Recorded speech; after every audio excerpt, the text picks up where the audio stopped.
We're going to talk a little bit about resource guarding here. Now, resource guarding is typically where a dog has an object or something that he wants to guard and protect. Usually we see it with food, sometimes we see it with toys or bones, and for me, when I see a dog with that type of behavior, and it can be a very serious behavior. People have been getting bit over this, or other dogs that walk by a certain dog's food bowl or toy, they can get into fights over this. So this is a very serious behavior, and we're just going to talk mainly about preventing it. If you have some severe problems with this, where you are afraid of the dog, or you're afraid that there's a major problem, you definitely want to seek the help of a professional in your area. But when it comes to resource guarding, I think one of the biggest mistakes I see a lot of people make is the dog has a bone or a certain object, and the person tries to dominate that. They see that the dog wants it, and their solution is to get on top of it and say, no, you can't have it. I'm the tough guy here.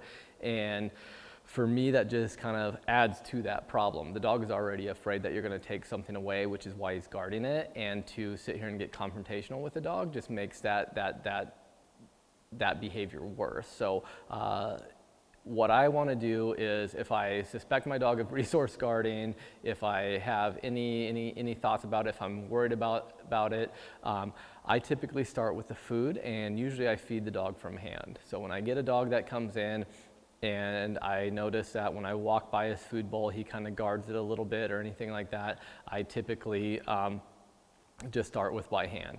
So I have the dog's food. If the dog eats a cup and a half of food, I have a cup and a half of food, and I just, hey buddy, come here, and we spend some time eating that food.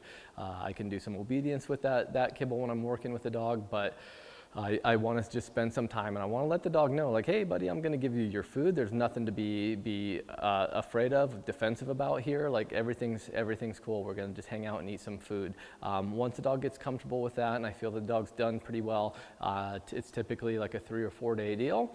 And it is a pain, so I realize that it is a pain to sit there, and it takes up some time to do that, but it's important, especially when it can prevent a bite.